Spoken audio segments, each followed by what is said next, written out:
This is प्रिया बर्नवाल और आज मैं आपके लिए लेकर आई हूँ हमारे रिवीजन सीरीज़ की क्लास 2 जिसमें हम अकाउंटिंग टॉपिक डिस्कस करने वाले हैं।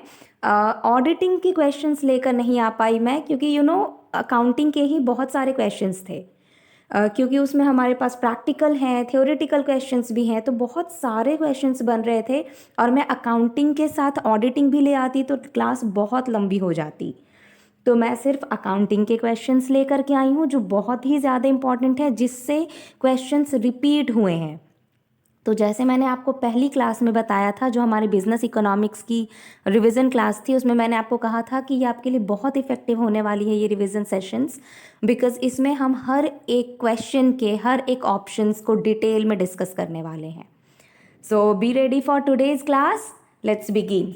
एंड येस, क्लास से अगर कुछ न्यू सीखने को मिले तो प्लीज़ क्लास वी लर्निंग को सब्सक्राइब कर लेना, चैनल को सब्सक्राइब करके नोटिफिकेशन बटन पे भी प्रेस कर देना सो दैट जब भी मैं न्यू वीडियोज़ लेकर आऊँ आपको अपडेट्स मिलती रहें ना। Let's begin.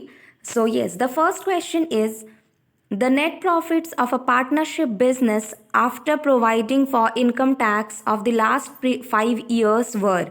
तो यहाँ आपके पास प्रॉफिट्स दिए हुए हैं एक पार्टनरशिप बिजनेस की। Here are the profits 80,000, 1 lakh, 1,20,000, 1,25,000 and 2 lakh. तो ये क्वेश्चन देखकर आपको समझ आ गया होगा कि ये प्रैक्टिकल क्वेश्चन है, राइट? और काफ़ी इंपॉर्टेंट है, गुडविल चैप्टर से है, गुडविल टॉपिक से ये क्वेश्चन लेकर आई हूँ मैं। तो गुडविल के मेथड्स ज़रूर आप लोगों ने पढ़े होंगे, अगर नहीं पढ़े तो भाई गलत कर रहे हो। फिर मेथड्स ऑफ गुडविल पढ़ लो अच्छे से, क्योंकि ये हर साल आते हैं इससे question. Okay, now let's continue. तो प्रॉफिट्स दिए हुए हैं आपके पास and here you have the capital employed in the business 10 lakhs। Capital employed कितना है बिजनेस का? 10 लाख है। And the normal rate of return is 10%। Normal rate of return है आपके पास 10%। And value of goodwill on the basis of annuity method. कौन सा method बोला गया है? Annuity method. उसके बेसिस पे अगर प्रेजेंट वैल्यू लेते हैं हम एन्युटी की for ₹1 at 10%, then it is 3.7907। कितना हो रहा है ये आपके लिए? 3.7907। तो देखो, अकॉर्डिंग टू दिस क्वेश्चन आपको बहुत सारी चीज़ें कंसीडर करने की ज़रूरत नहीं है। ऐसे कंफ्यूज नहीं होना है कि ये ₹1 दे रखा है, फिर ये 2% क्यों दे रखा है। तो बेसिकली ये दोनों परसेंट आपको कंफ्यूज करने को दे रखा है, एक ही परसेंट कंसीडर करना है आपको। दोनों का मतलब सेम है क्योंकि वो है आपका normal rate of return. So normal rate of return here is 10%। Okay, now तो चीज़ों को अब हम बहुत ही बारीकी से अच्छे से करेंगे। तो जो टेक्निक है ऐसे क्वेश्चंस को करने का वो ये है कि आप पहले क्वेश्चन को एक नहीं 2 बारी पढ़ो कि उसमें क्या मांग रहा है, क्या फाइंड आउट करना है आपको। तो इसमें एन्युटी, जैसे इसमें दे रखा है एन्युटी मेथड अप्लाई करना है आपको, राइट? जिसमें आपके पास प्रॉफिट दे रखा है, आपके पास कैपिटल एम्प्लॉयड भी है और नॉर्मल रेट ऑफ रिटर्न भी दे रखा है। तो हमारे पास कौन सा फॉर्मूला अप्लाई होगा गुडविल का?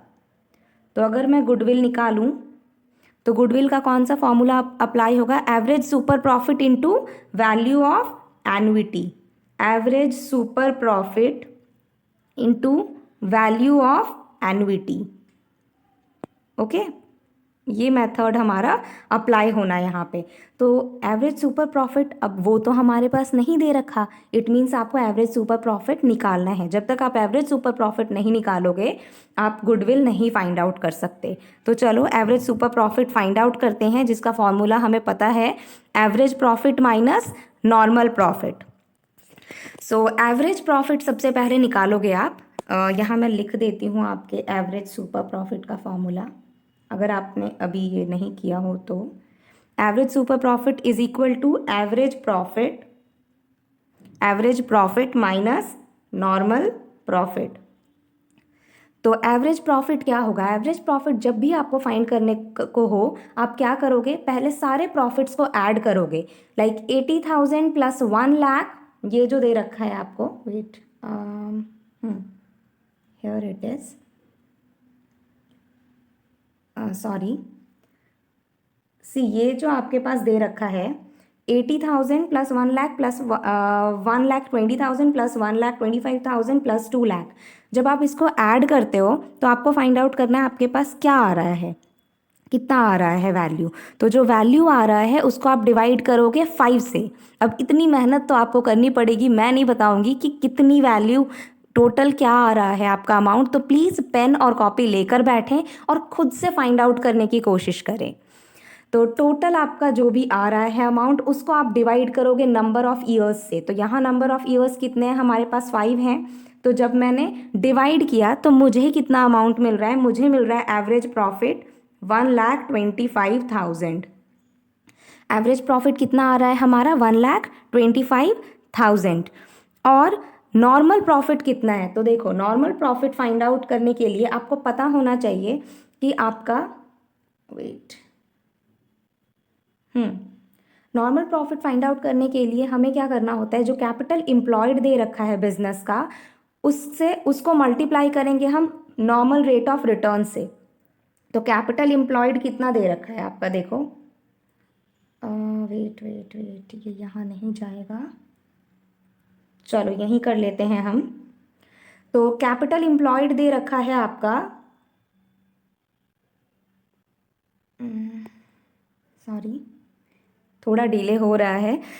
यस मैंने क्या कहा था आपको, the formula capital employed find करने को। तो capital employed normal profit find करने को कहा मैंने। क्यों फाइंड करने को कहा normal profit, because we know कि एवरेज सुपर प्रॉफिट का फॉर्मूला है average profit minus normal profit.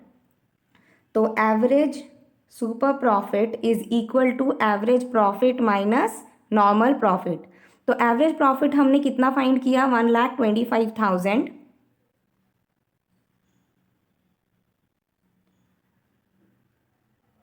वो है आपका 1,25,000। और नॉर्मल प्रॉफिट कैसे फाइंड आउट करोगे, तो नॉर्मल प्रॉफिट के लिए जो हमारा 10 लाख कैपिटल एम्प्लॉयड है उसका हम 10% फाइंड आउट करेंगे तो हमें मिलता है 1 लाख, राइट। तो 1,25,000 minus 1 lakh will give you 25,000। तो हमारा एवरेज सुपर प्रॉफिट कितना निकला, 25,000। और हमें पता है हमारे गुडविल का फॉर्मूला है average super profit into annuity, value of annuity, right, into value of annuity. तो एवरेज सुपर प्रॉफिट मैंने कितना निकाला आपका 25,000, right, 25,000। 1,25,000 minus 1 lakh will give you 25,000। और annual annuity, value of annuity कितनी है हमारी, अगर आप मल्टीप्लाई करते हो तो आपको आंसर मिलेगा, मल्टीप्लाई करोगे 3.7907 से 7907 से, तो आपको आंसर मिलता है 94,770। तो चलो देखते हैं क्या 94,770 है हमारे आंसर में। अगर है तो that will be our answer. Okay, let's check 94,000। Yes, here is the answer given, number C 94,770। So this will be the answer of question number 1। तो ऐसे हमें फाइंड आउट करना है। अगर आपको फॉर्मूला पता हो तो आप इजीली इन क्वेश्चंस को सॉल्व कर सकते हो। सो लर्नर्स प्लीज़ आप गुडविल मैथ के सारे मेथड्स अच्छे से पढ़ो और क्वेश्चंस को अच्छे से प्रैक्टिस करो सो दैट इस टाइप के क्वेश्चंस आप इजीली आंसर कर पाओ। Now let's move to the next question. ये आपका थ्योरेटिकल क्वेश्चन है। So the question is match list 1 with list 2। List 1 को लिस्ट 2 के साथ मैच करना है, जिसमें एक तरफ लिस्ट 1 में मेथड्स दे रखे हैं और दूसरी तरफ लिस्ट 2 में आपको परचेज कंसिडरेशन दे रखा है। तो परचेज कंसिडरेशन के मेथड्स हैं और दूसरी तरफ परचेज कंसिडरेशन की एक्सप्लेनेशन है, मेथड्स की एक्सप्लेनेशन है। तो सबसे पहले तो आप वीडियो को प्लीज़ पॉज कर लो और खुद से आंसर करने की कोशिश करो। Okay, now the answer, what will be the answer of this question. तो पहले हम एक एक मेथड को समझते हैं। लमसम पेमेंट मेथड क्या है। तो लमसम पेमेंट मेथड की एक खासियत अगर मैं आपको बताऊं तो इसे हम नॉन मैथमेटिकल मेथड बोलते हैं। ये अनसाइंटिफिक होता है, इसके पीछे कोई साइंस नहीं है, कोई मैथमेटिक्स अप्लाइड नहीं है। ओके, तो जनरल तो ये होता कौन सा मेथड है, lump sum method means the amount to be paid by the transferee company. जो ट्रांसफेरी कंपनी है वो जब ट्रांसफरर कंपनी को अमलगेमेशन के टाइम अमाउंट पे करती है उसे कहते हैं हम lump sum payment method. Transferor company कौन है? जिसने अक्वायर किया, ओके। और ट्रांसफरी कंपनी वो बेचारी कंपनी है जो चली गई, दूसरे के अंडर आ गई, ओके। तो ये हो गया आपका लमसम मेथड की definition. Now next number B में है आपका नेट एसेट्स मेथड। अब नेट एसेट्स मेथड क्या होते हैं? तो ये वो मेथड है परचेज कंसिडरेशन का जिसमें जो परचेजिंग कंपनी है उसने जितने एसेट्स अक्वायर किए और जितने लाइबिलिटीज़ उसने पे ऑफ किए उसको डिडक्ट करके जब वो नेट वैल्यू निकाल रही होती है वो परचेजिंग कंपनी, तो उस मेथड को हम कहते हैं नेट एसेट्स मेथड। अब मैच करो ये कहाँ है? तो ये नंबर 4 में है आपका, arrived at by adding the agreed value of assets taken over and deducting there from the agreed value of liabilities.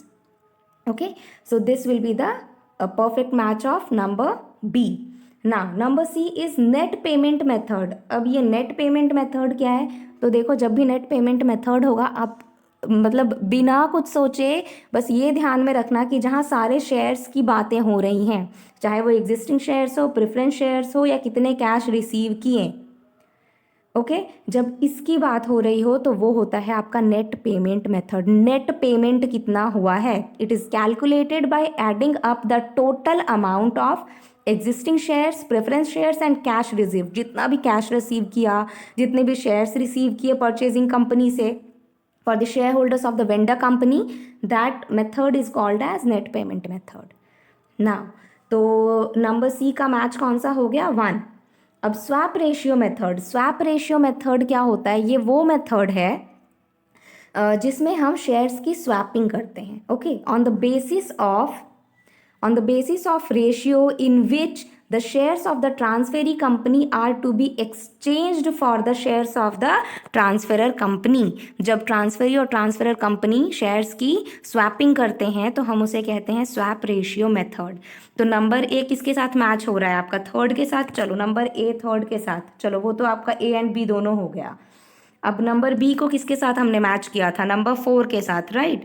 तो बी का 4 कहाँ है आपका? नंबर बी में है। Option B will be the correct answer, okay. Option B will be the correct answer. Number C को किसके साथ मैच किया था? नंबर 1 के साथ, नेट पेमेंट मेथड, अगर याद हो आपको। स्वैप रेशियो जिसमें स्वैपिंग हो रही है मीन्स नंबर 2 के साथ। सो क्वेश्चन नंबर 2 का करेक्ट आंसर क्या हो रहा है आपका? Number B. I hope the concept is clear. एक चीज़ जो मैं ऐड करना चाहूँगी या जो बताना चाहूँगी आपको वो ये है कि swapping method, swap ratio method को हम इंट्रिंसिक वैल्यू मेथड या शेयर्स एक्सचेंज मेथड भी बोलते हैं। तो प्लीज़ इसको माइंड में रखिएगा क्योंकि अभी जब मैं क्वेश्चंस एनालाइज कर रही थी ना तो आई हैव ऑब्जर्व्ड कि एनटीए डिफरेंट नेम्स के साथ बहुत खेल रहा है। जो डिफरेंट नेम्स होते हैं किसी भी वर्ड के, किसी भी टर्म के, तो वो उसको लेकर आ जाते हैं और उसके साथ क्वेश्चन प्रिपेयर कर रहे हैं। तो you for that what you have to prepare, you should know all the different names of each and every word. तो वो ध्यान में रखना, इसीलिए मैं आपके लिए लेकर आई हूँ ये इंट्रिंसिक वैल्यू मेथड या शेयर्स एक्सचेंज मेथड, याद रखना।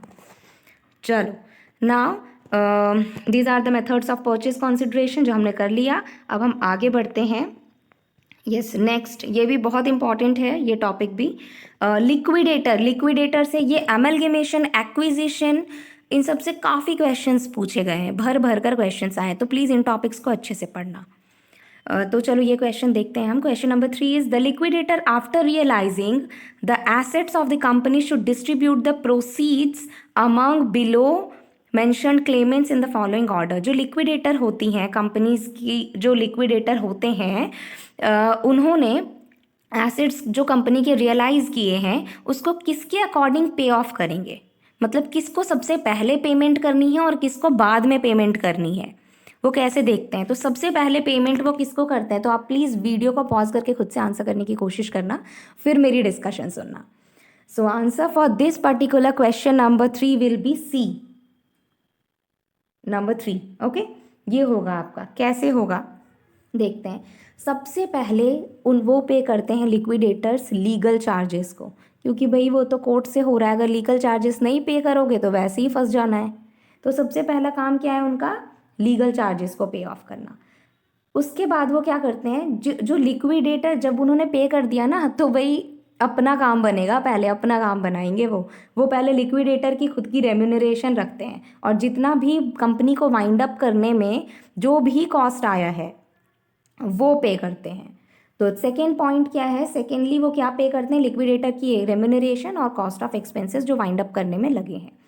Third, workman's dues and claims of the secured creditors, जो सिक्योर्ड क्रेडिटर्स होते हैं ना सब, उनका करना बहुत ज़रूरी है, क्योंकि वो सिक्योर्ड क्रेडिटर्स हैं, वो आपके ऊपर कभी भी क्लेम कर सकते हैं। तो जैसे ही लिक्विडेटर्स को रेम्यूनरेशन मिलती है, वो बचा हुआ अमाउंट जो है वो क्या करते हैं, सिक्योर्ड क्रेडिटर्स के लिए निकाल देते हैं। तो ए बी देन सी। उसके बाद preferential creditors and creditors secured by floating charges, जिनके पास भी फ्लोटिंग चार्जेस हैं या जो भी प्रेफरेंशियल क्रेडिटर्स है, भाई इनका तो नाम ही है प्रेफरेंशियल, तो प्रेफरेंस तो देना पड़ेगा, राइट। सो प्रेफरेंशियल क्रेडिटर्स को वो पे करते हैं। Now what next, next is your unsecured creditors. अब जो अनसिक्योर्ड क्रेडिटर्स होते हैं ये बेचारे लास्ट में इनको पैसे मिलते हैं, ओके। तो नंबर ई। और मैं अगर आपको प्रॉपर नोट्स के अकॉर्डिंग बताऊं तो सबसे पहले अकॉर्डिंग टू माय नोट्स जो मैंने बनाए थे वो मैं लेकर बैठी हूँ अभी, तो सबसे पहले पेमेंट करना है लीगल चार्जेस को। जब भी लिक्विडेटर्स पे करता है तो सबसे पहले लीगल चार्जेस को पे करते हैं, उसके बाद लिक्विडेटर्स के एक्सपेंसेस को पे करते हैं, उसके बाद वो पे करते हैं डिबेंचर होल्डर्स को। सपोज यहाँ डिबेंचर होल्डर्स होता है ना आपके ऑप्शन में, तो आप सिक्योर्ड क्रेडिटर्स से पहले डिबेंचर होल्डर्स को पे करते हैं। इनफैक्ट जब वाइंड अप हुई है बिजनेस तब का जितना इंटरेस्ट बना है वो भी पे करना होता है, ओके। तो डिबेंचर होल्डर्स के अमाउंट पे किए जाते हैं including interest. What next, next आपने क्रेडिटर्स के, चाहे वो प्रेफरेंशियल क्रेडिटर्स हो या अनसिक्योर्ड क्रेडिटर्स हो, उनके अमाउंट पे करने हैं।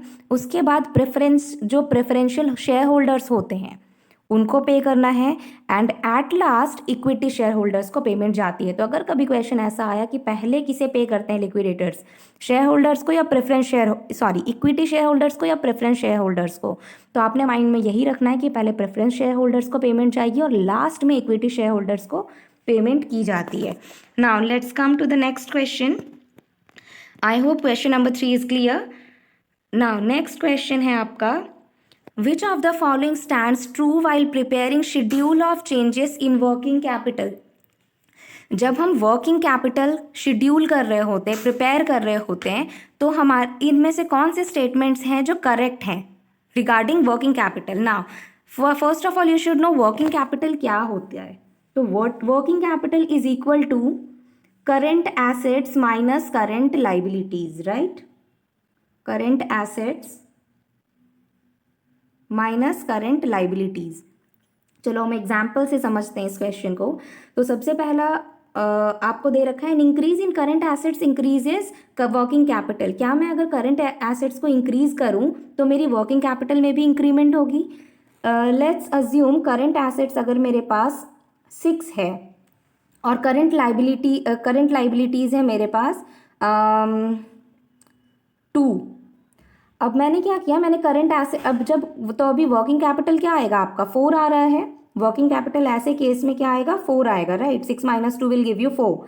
लेकिन अगर मैंने करंट एसेट्स में इंक्रीज कर दिया, अगर मैंने करंट एसेट्स बना दिए हैं 8 और current liabilities will remain same that is 2, तो आपका वर्किंग कैपिटल इंक्रीज होगा। यस इंक्रीज होगा बिकॉज 8 - 2 विल गिव यू 6। तो यस स्टेटमेंट 1 इज करेक्ट। चलो अब आप ये देखो कि ए बी एंड सी इन तीनों ही ऑप्शंस में आपके ए है। अब हमें और ढूंढना है दूसरा। Next number B, an increase in current assets decreases working capital. क्या अगर हम करंट एसेट्स में इंक्रीमेंट करते हैं क्या वो डिक्रीज करता है वर्किंग कैपिटल को? तो नहीं करता। हमने अभी जस्ट देखा है कि जब हम करंट एसेट्स में इंक्रीमेंट कर रहे हैं तो हमारा वर्किंग कैपिटल इंक्रीज हो रहा है। So statement B is absolutely wrong. Now let's come to the next option, that is an increase in current liabilities decreases working capital। चलो देखते हैं क्या करंट लाइबिलिटीज में इंक्रीज होने पे डिक्रीज होगा आपका वर्किंग कैपिटल। अब अगर करंट एसेट्स मेरा 6 है, wait see here current assets is 6 and current liabilities is 2। अब मैं क्या करूंगी, मैं इंक्रीज करूंगी करंट लाइबिलिटीज में। करंट लाइबिलिटीज कर लेते हैं 4 इंक्रीज करके और current assets will remain same. तो 6 - 4 विल गिव यू 2 अब क्या हुआ, जब मैंने करंट लाइबिलिटीज़ में इंक्रीमेंट किया तो मेरी वर्किंग कैपिटल डिक्रीज हो गई, राइट। सो ये वही यहाँ लिख रखा है आपके ऑप्शन सी में, it means option C is absolutely right. Now option D is an increase in current liabilities increases working capital, which is absolutely wrong. यहाँ अभी हमने देखा है जब हम करंट लाइबिलिटीज इंक्रीज कर रहे हैं तो हमारी वर्किंग कैपिटल डिक्रीज हो जा रही है। So again option D is wrong. Now we have to find out कौन सा ऑप्शन है जिसमें ए एंड सी दोनों दे रखे हैं। So see, option A is A and C only. So option A will be a correct answer for question number 4. I hope this concept is clear. And one more thing I want to add on here is working capital के आपके ये practical questions भी आते हैं, तो आप please वो भी कैलकुलेट करना सीखो। आपको वो भी क्वेश्चंस प्रैक्टिस करने चाहिए, ऐसे प्रीवियस ईयर क्वेश्चंस दिए हुए। और अगर आपको इस पर वीडियो चाहिए तो आप प्लीज़ मुझे कमेंट सेक्शन में बताना। नाउ अब हम आगे बढ़ते हैं। Yes, here you have question number 5. तो question number 5 में क्या है? When the value of investments in subsidiary in the holding company's balance sheet is more than the book value of the net assets required, the difference represents. Okay, तो according to this question, जब investments जो subsidiary में हुई है, subsidiary company में हुई है, in the holding companies balance sheet, जो हमने होल्डिंग कंपनी की बैलेंस शीट में शो किया है, वो बुक वैल्यू से ज़्यादा हो, तो वो डिफरेंस क्या रिप्रेजेंट करता है? वो जो डिफरेंस आ रही है आपकी इन्वेस्टमेंट जो सब्सिडरी होल्डिंग कंपनी में शो हो रहा है, वो अगर ज़्यादा है बुक वैल्यू, नेट एसेट्स जो आपने कैलकुलेट किया है अकॉर्डिंग टू बुक वैल्यू, उससे ज़्यादा अगर आपको इन्वेस्टमेंट मिल रही है, होल्डिंग कंपनी के बैलेंस शीट में शो हो रहा है, तो वो क्या रिप्रेजेंट करता है? Now please pause the video and try to answer by yourself. So the answer for this particular question will be B. Goodwill on consolidation. Goodwill. See, जब अगर आप ये याद रखना, अगर आपकी इन्वेस्टमेंट बुक वैल्यू से ज़्यादा आ रही हो, मीन्स जो भी बुक वैल्यू में, सपोज बुक वैल्यू में 2 lakhs थे अमाउंट, बहुत कम ले लिया मैंने, 2 lakhs नहीं, चलो 20 lakhs थे, और इन्वेस्टमेंट जो है सब्सिडरी कंपनी में, जो होल्डिंग कंपनी के बैलेंस शीट में रिप्रेजेंट हो रहा है, अब वो आपको रिप्रेजेंट हो रहा है 25 lakhs, और आपको पता था पहले से कि 20 lakhs ही है, तो अब जो एक्स्ट्रा अमाउंट है वो जो कंपनी पे कर रही है, वो किसके लिए पे करेगी? इट्स वेरी ऑब्वियस, वो गुडविल के लिए पे की जा रही है, वो कंपनी की रेप्यूटेशन के लिए पे की जा रही है। अगर एक्स्ट्रा अमाउंट की पेमेंट हुई है तो वो गुडविल के लिए हुई है। तो जब भी इन्वेस्टमेंट बुक वैल्यू से ज़्यादा आए तो it will B goodwill on consolidation, और अगर इन्वेस्टमेंट बुक वैल्यू से कम आए तो क्या होगा आंसर? तो होगा आपका कैपिटल रिजर्व। ओके, तो 2 केसेस होते हैं जब भी हम किसी कंपनी को अक्वायर कर रहे होते हैं, तो 2 केसेस होते हैं, या तो कैपिटल रिजर्व में अमाउंट जा रहा होता है या आपका गुडविल में जा रहा होता है, या आप थोड़ी फ्लक्चुएशन होती है, एग्जैक्ट बुक वैल्यू वाली अमाउंट नहीं मिलती हमें। तो अगर इन्वेस्टमेंट कम हो बुक वैल्यू से तो वो होगा कैपिटल रिजर्व, और इन्वेस्टमेंट अमाउंट ज़्यादा आ रहा हो बुक वैल्यू से then it will be your goodwill. Okay, now I hope question number 5 is clear. Question number 5 में मैं एक चीज़ आपको बताना चाहूँगी, कुछ ऐड करना चाहूँगी। क्वेश्चन नंबर 5, वेट, अच्छा नहीं, ये अभी बता दिया मैंने आपको कैपिटल रिजर्व भी। Now question number 6, let's discuss question number 6। Then now again it's a practical question, तो ध्यान से पढ़ना, पहले खुद से सॉल्व करने की कोशिश करो एंड देन मेरी डिस्कशन सुनना। So here it is, from the following informations about the firm what will be the contributions to sales ratio and the profit. ये कुछ डिटेल्स दे रखी हैं आपको, and according to these details what you have to find out is sales ratio, contribution to sales ratio and profit. Now अभी आपके पास details कौन कौन से हैं देखो। सेल्स है 1 लाख का, फिक्स्ड कॉस्ट है 20,000 का, और ब्रेक इवन पॉइंट है 40,000 का। तो अगर हम contribution to sales find out करें तो हम, और हमारे पास ब्रेक इवन प्रॉफिट भी है, फिक्स्ड कॉस्ट भी दे रखा है, तो चलो कंट्रीब्यूशन टू सेल्स को हम पीवी रेशियो भी बोलते हैं। तो हम इस वाले फॉर्मूला से अगर जाएं, break even point is equal to fixed cost divided by PV ratio. अब मैं पीवी रेशियो बोलूँ या कंट्रीब्यूशन टू सेल्स बोलूँ, सेम है चीज़ें, राइट। तो ब्रेक इवन पॉइंट आपको दे रखा है यहाँ पे 40,000 एंड आपको फिक्स्ड कॉस्ट दे रखा है 20,000 and PV ratio that is contribution to sales वो हमें नहीं पता है, so let's assume it is x, वो एक्स है। तो now therefore you have to find out the value of x. तो 40,000 is equal to 20,000 divided by x. अगर मैं इसको सॉल्व करूँ इस इक्वेशन को, then 40,000 divided by 20,000 will give you 50%, right? आपको क्या मिलता है? 50% मिलता है। So 50%, 40,000 divided by 20,000 will give you 50%. So this will be the particular answer of this question. तो contribution to sales निकाल लिया हमने 50%। अब हमें क्या फाइंड आउट करना है? हमें फाइंड आउट करना है प्रॉफिट। तो अब आपके पास, अगर आपके पास सेल्स है, पीवी रेशियो है, फिक्स्ड कॉस्ट है, तो आप इजीली प्रॉफिट फाइंड आउट कर सकते हैं, बिकॉज हमें फॉर्मूला पता है, profit is equal to sales into PV ratio overall deduct from fixed cost. तो चलो फॉर्मूला पे लगाते हैं, सॉल्व करते हैं इस क्वेश्चन को। अगर ये आपने नोट डाउन नहीं किया है तो प्लीज़ स्क्रीनशॉट ले लेना इस सॉल्यूशन का, because now I am going to erase it, क्योंकि हमें प्रॉफिट भी फाइंड आउट करना है।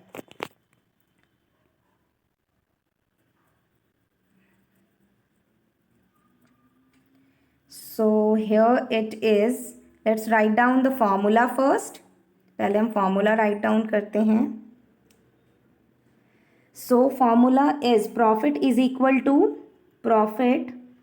Equal to sales into PV ratio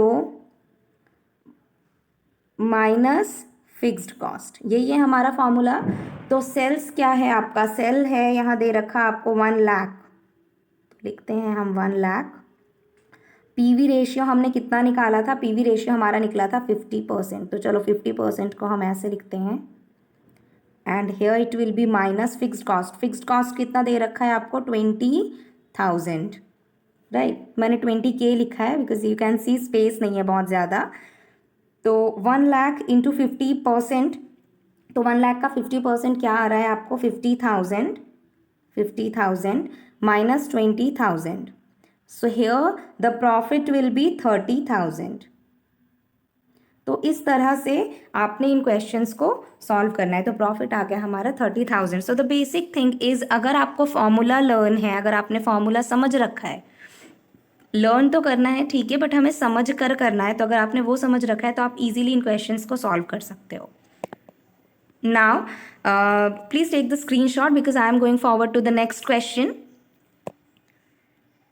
so let's come to the next question. ये मैंने स्पेस रखा था आपके क्वेश्चन 6 के सोल्यूशन के लिए, बट वो हमारा उस पेज पे हो गया। So here is question number 7। Please try to answer this question by yourself. ये फिल इन द ब्लैंक्स है, जिसमें दे रखा है for a holding company all pre acquisition profits and losses of the subsidiary company are. किसी भी holding company के लिए किसी दूसरी सब्सिडरी कंपनी की जितने भी प्री एक्विजिशन प्रॉफिट्स और लॉसेस होते हैं वो क्या होते हैं। अगर किसी होल्डिंग कंपनी ने किसी सब्सिडरी कंपनी के प्रॉफिट्स एंड लॉसेस को कंसीडर किया है एक्वायर करने से पहले, ओके, तो वो सारी चीज़ें क्या कहलाती हैं। अगर पोस्ट एक्विजिशन हुई है सब्सिडरी कंपनी की तो उसको हम क्या कहते हैं। So the correct answer for this question will be number B again, capital profits and losses और रेवेन्यू प्रॉफिट्स एंड लॉसेस। कैसे? देखो, ये आपको थोड़ा सेट करके रखना है माइंड में कि जब किसी कंपनी ने, किसी होल्डिंग कंपनी है मीन्स डेफिनेटली वो कोई बड़ी कंपनी है जिसने एक छोटी कंपनी को अपने अंदर एक्वायर किया है, तो उसने पहले जितने भी उसे प्रॉफिट्स एंड लॉसेस हुए हैं वो बड़े प्रॉफिट्स एंड लॉसेस हुए होंगे। दैट्स वाई हम उसे कैपिटल प्रॉफिट्स एंड लॉसेस कहते हैं। और जो उसने पोस्ट एक्विजिशन, जब कंपनी को एक्वायर कर लिया, बाद में जो उसे प्रॉफिट्स एंड लॉसेस रियलाइज हो रहे हैं, जो मिल रहे हैं, वो उसके लिए एज अ बोनस है। तो वो क्या कहलाएंगे? वो कहलाएंगे आपके रेवेन्यू प्रॉफिट्स और रेवेन्यू लॉसेस। और ये कहाँ मेंटेन होते हैं, ये कहाँ रिप्रेजेंट किए जाते हैं? जो भी रेवेन्यू लॉसेस एंड प्रॉफिट्स होते हैं वो आपके प्रॉफिट एंड लॉस अकाउंट में जाते हैं। वो जो होल्डिंग कंपनी होती है, होल्डिंग कंपनी के प्रॉफिट एंड लॉस अकाउंट में ये रिप्रेजेंट किए जाते हैं। ओके, क्यों? क्योंकि ये बाद में मिले हैं हमें, तो होल्डिंग कंपनी ये अज्यूम करके चलती है कि ये हमारे लिए बोनस है, तो वो वहीं रिप्रेजेंट किए जाते हैं। और जितने कैपिटल प्रॉफिट्स एंड लॉसेस होते हैं वो बैलेंस शीट में रिप्रेजेंट किए जाते हैं। Okay, so this is the answer. And one more thing I want to add is pre acquisition profit. जो भी पहली जो हम कंपनी अक्वायर करते हैं ना, तो वो जो प्रॉफिट्स होते हैं वो कौन कौन से प्रॉफिट्स होते हैं? क्योंकि इससे भी क्वेश्चंस आए हुए थे व्हाइल एनालाइजिंग द क्वेश्चंस, मैंने ये देखा, तो मैंने सोचा मैं बता दूं, आपके साथ डिस्कस कर लूं। तो प्री एक्विजिशन प्रॉफिट्स कौन कौन से होते हैं? वो होते हैं आपके रिटेन्ड अर्निंग्स। जितनी भी सब्सिडरी कंपनी ने रिटेन्ड अर्निंग्स रखे हैं, जितने भी उनके शेयर प्रीमियम्स रहे हैं, जब कंपनी को रीवैल्यू किया गया तो जो सरप्लस हुआ है, रीवैल्यूएशन सरप्लस अमाउंट जो है, या जो भी कैपिटल रिजर्व है कंपनी की, सब्सिडरी कंपनी की, वो होल्डिंग कंपनी की बैलेंस शीट में कैसे रिप्रेजेंट किया जाता है? वो प्री एक्विजिशन प्रॉफिट के रूप में रिप्रेजेंट किया जाता है, क्योंकि ये चीज़ें हमें पहले ही, होल्डिंग कंपनी को ये चीज़ें पहले ही मिल जाती हैं।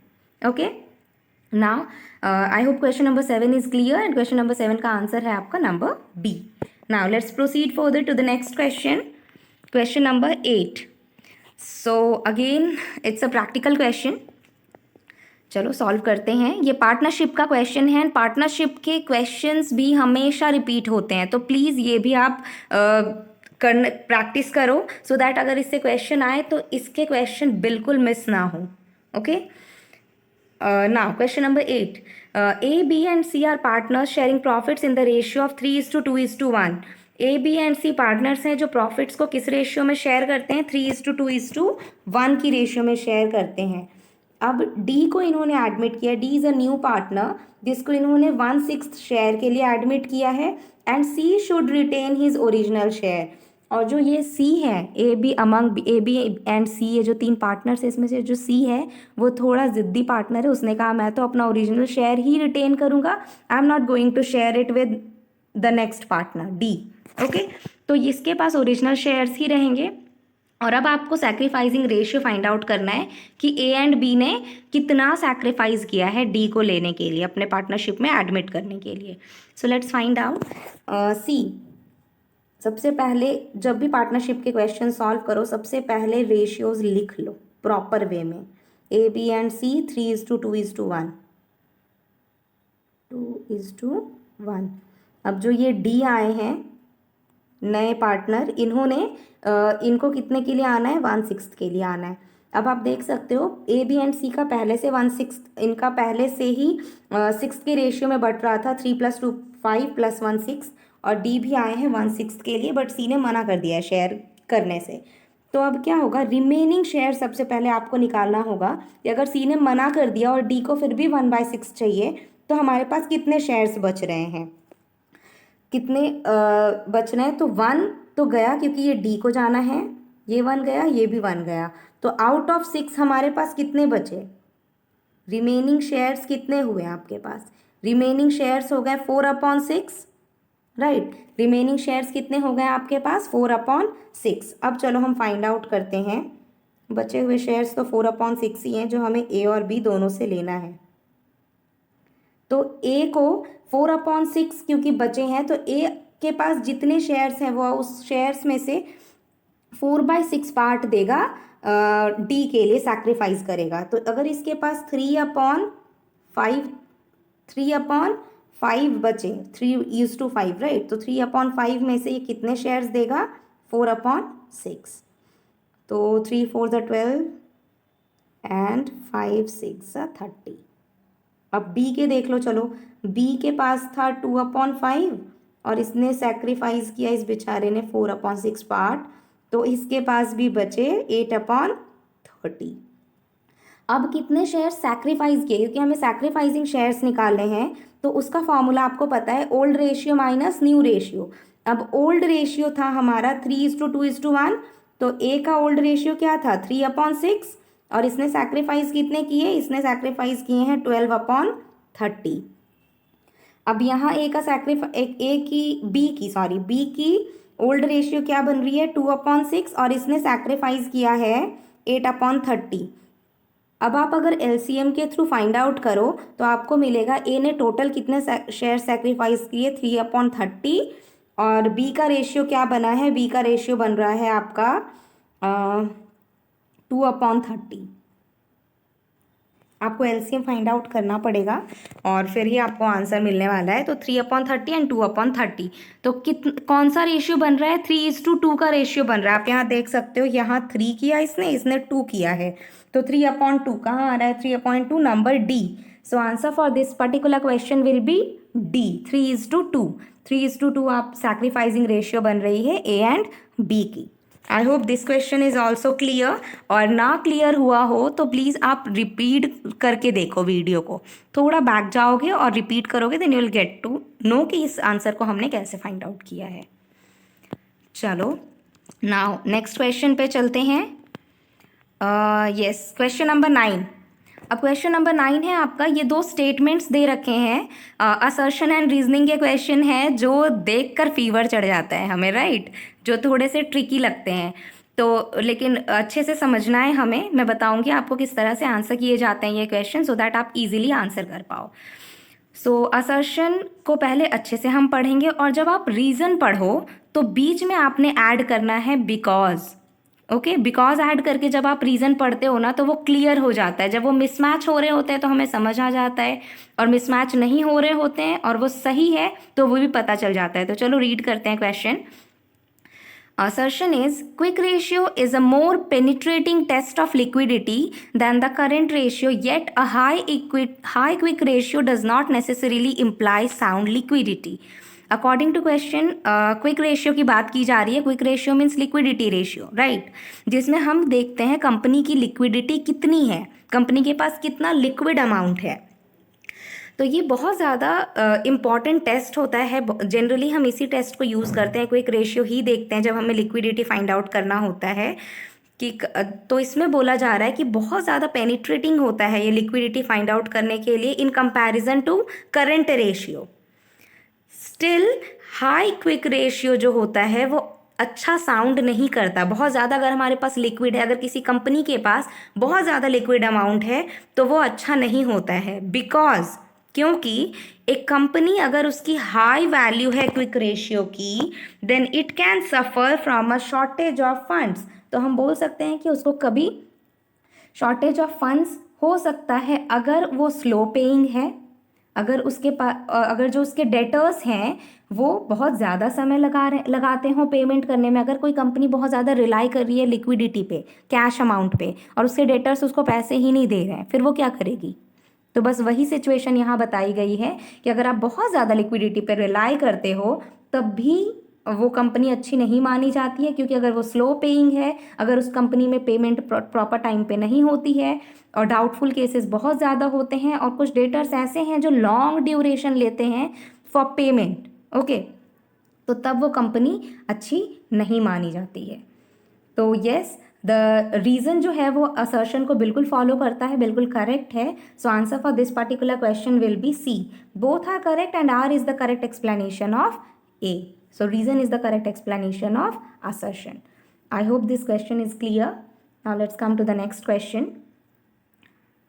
Here is your question number 10. Match list 1 with list 2. List 1 को लिस्ट 2 के साथ मैच करना है, जहां आपके पास इंडियन अकाउंटिंग स्टैंडर्ड्स दे रखे हैं और इस तरफ आपके पास उसमें कौन कौन सी चीज़ें आती हैं वो दे रखी हैं। तो जैसा मैंने आपको प्रीवियस बिजनेस इकोनॉमिक्स की क्लास में बताया था कि क्वेश्चन नंबर 10 मैं आपके लिए दे रही हूँ, ये आप खुद से आंसर करोगे, खुद से फाइंड आउट करने की कोशिश करो, और कमेंट सेक्शन में प्लीज़ आंसर लिखना, और जो भी इसके आंसर होंगे वो हम नेक्स्ट वीडियो में ज़रूर डिस्कस करेंगे। जैसे अभी मैं डिस्कस करने वाली हूँ बिजनेस इकोनॉमिक्स के का क्वेश्चन नंबर 10 जो हमने प्रीवियस क्लास में किया है। Let's move forward. Here is your business economics question. So the question is, arrange the following market structures in the increasing order of the price elasticity of products. तो हम economics में आ गए हैं, एकदम से जब स्विच होता है ना किसी यूनिट में तो थोड़ी सी प्रॉब्लम होती है, आई नो। तो पानी वानी पी लो और फिर आंसर करना, फिर डिस्कशन सुनना इस क्वेश्चन का। तो यहाँ हमें इस क्वेश्चन में क्या करना है, मार्केट स्ट्रक्चर्स को इंक्रीजिंग ऑर्डर में अरेंज करना है। किसके अकॉर्डिंग? प्राइस इलास्टिसिटी, प्रोडक्ट्स की प्राइस इलास्टिसिटी कितनी है, मतलब एक कंज्यूमर जो है इन मार्केट्स के, इन फॉर्म्स ऑफ मार्केट्स के, वो कितना ज़्यादा प्राइस को लेकर के सेंसिटिव होते हैं, उसके अकॉर्डिंग हमें इंक्रीजिंग ऑर्डर में इन मार्केट्स को अरेंज करना है। तो सबसे कम, क्योंकि इंक्रीजिंग ऑर्डर है तो आप कम से ज़्यादा में जाओगे, छोटे से बड़ा में, तो सबसे कम कौन सा मार्केट है जो जिसमें सबसे कम प्राइस इलास्टिसिटी होती है प्रोडक्ट्स की? तो सबसे कम होती है मोनोपोली में, प्राइस की इलास्टिसिटी बहुत कम होती है, क्योंकि मोनोपोली है भाई, एक ही है। अब इंडियन रेलवे एक ही है, टिकट लेने आप कहीं और तो नहीं जा सकते अगर आपको ट्रेन से ट्रैवल करना है तो वो जो प्राइस पे मांग रहे होंगे, जो डिमांड कर रहे होंगे, यू हैव टू पे दैट अमाउंट। तो सबसे ज़्यादा प्राइस की इलास्टिसिटी कहाँ होती है? सबसे कम प्राइस की इलास्टिसिटी कहाँ होती है? मोनोपोली मार्केट में होती है। प्राइस बिल्कुल इलास्टिक नहीं होता यहाँ पे। Now next is your duopoly. देखो, मोनोपोली और डुओपोली में कंडीशन सेम होती हैं, ओके, क्योंकि डुओपोली में दो है, अब दो फॉर्म्स हैं जहाँ पे, अब मैं ले लूँ सबसे पहले जब आया था आपका सॉफ्ट ड्रिंक तो कोका कोला एंड पेप्सी था। अभी ब्रांड्स आए हैं, नो डाउट सॉफ्ट ड्रिंक्स के बहुत सारे ब्रांड्स हैं, बट पहले कोका कोला एंड पेप्सी का डुओपोली हुआ करता था। तो तब भी हम प्राइस को लेकर के बहुत ज़्यादा सेंसिटिव, मतलब बहुत ज़्यादा हम प्राइस को लेकर नहीं कर सकते थे बार्गेनिंग, जो मिलता था हम उसमें एडजस्ट हो जाते थे, राइट। तो डुओपोली में भी बहुत ज़्यादा प्राइस की इलास्टिसिटी नहीं होती। तो पहले monopoly and then duopoly. Next, अब उससे भी कम फॉर्म कहाँ होते हैं? तो ओलिगोपोली का फीचर हमें काफ़ी अच्छे से पता है कि लार्ज फॉर्म्स होते हैं पर फ्यू फॉर्म्स होते हैं, कुछ ही फॉर्म्स होते हैं, तो इसमें भी प्राइस इलास्टिसिटी बहुत ज़्यादा नहीं होती, राइट। क्योंकि अगर ओलिगोपोली में कोई ऐसे, जैसे अभी जो कोका कोला पेप्सी है, और भी डिफरेंट फॉर्म्स आ गए हैं, राइट। या तो मोबाइल फ़ोन्स की बात करूँ मैं, वन प्लस है, रियलमी है और सैमसंग है, इनमें भी बहुत ज़्यादा हम प्राइस के साथ नहीं तोल मोल कर सकते, राइट। जो है वो you have to accept that amount, क्योंकि बहुत ज़्यादा फॉर्म्स नहीं हैं। ओलिगोपोली मार्केट का ये बहुत ही बेटर एग्जाम्पल है, तो इस वजह से ये थर्ड नंबर पे आता है, बहुत ज़्यादा प्राइस इलास्टिसिटी यहाँ भी नहीं होती। अब हम आ जाते हैं नेक्स्ट में, that is number C, monopolistic. अब देखो, जो मोनोपोलिस्टिक कंपटीशन है, इसमें जो रेस्टोरेंट है, होटल्स हैं, इसमें हमारी प्राइस की इलास्टिसिटी ज़्यादा होती है, नो डाउट। इसमें आप प्राइस को लेकर के थोड़ा सा कर सकते हो कि अगर मुझे कुछ और खाना, ये वाले रेस्टोरेंट का खाना अच्छा नहीं लगा तो मैं कहीं और चली जाऊंगी। अगर जो शॉपिंग गुड्स होते हैं, अगर मुझे ज़ारा के कपड़े अच्छे नहीं लगे तो मैं लिबास में चली जाऊंगी, मैं किसी और ब्रांड में चली जाऊंगी। तो इस तरह से we can choose different one, right. हम दूसरे में जा सकते हैं, तो इस वजह से प्राइस इलास्टिसिटी ज़्यादा होती है। अब परफेक्ट कंपटीशन की बात करें तो भाई यहाँ तो कंज्यूमर को बहुत ज़्यादा छूट मिली हुई है। अगर हमें यहाँ का सामान अच्छा नहीं लगा तो हम और 50 दुकान घूम सकते हैं, राइट। तो ऐसी चीज़ें होती हैं, तो परफेक्ट कंपटीशन में बहुत ज़्यादा इलास्टिसिटी होती है। So answer for this question will be BEDC and then A। इस तरह से आपने अरेंज करना है इंक्रीजिंग ऑर्डर में। So question number 2 will be the correct answer for this particular question. And yes, अगर आपने क्वेश्चन नंबर 10 का स्क्रीनशॉट नहीं लिया है तो प्लीज़ स्क्रीनशॉट ले लें, आंसर करने की कोशिश करें खुद से, ये अकाउंटिंग का क्वेश्चन, और फिर इसका आंसर कमेंट सेक्शन में ज़रूर लिखना। और मुझे ये भी बताना आप कि आपको आउट ऑफ 10 आपने टोटल कितना स्कोर किया, ओके, आउट ऑफ 10, क्योंकि मैंने आपको 10 क्वेश्चंस करवाए हैं, तो 10 क्वेश्चंस में से आपने कितना स्कोर किया, आपको टोटल कितना आया है। So bye bye students, now the class is going to over. But yes, अगर कुछ नया सीखने को मिला हो मेरे चैनल से, मेरे इस वीडियो से, तो प्लीज़ चैनल को सब्सक्राइब कर लेना, सो दैट ऐसे ही वीडियोस मैं और अपलोड करती रहूँ। बिकॉज यू नो व्हाट, अगर आपका लाइक और सब्सक्राइब आता है ना तो मोटिवेशन मिलता है, दिस वर्क्स एज मोटिवेशन। तो आप ज़रूर से लाइक कर देना अगर आपको वीडियो अच्छी लगी हो, ना अच्छी लगी हो तो डिसलाइक भी कर सकते हो। और सब अगर अच्छा लगा हो, कुछ नया सीखा हो तो सब्सक्राइब कर लेना, सो दैट जब भी न्यू चीज़ें आएँ आपको अपडेट मिलती रहे और आपकी नेट की प्रिपरेशन बहुत ही बेटर वे में हो सके, ओके।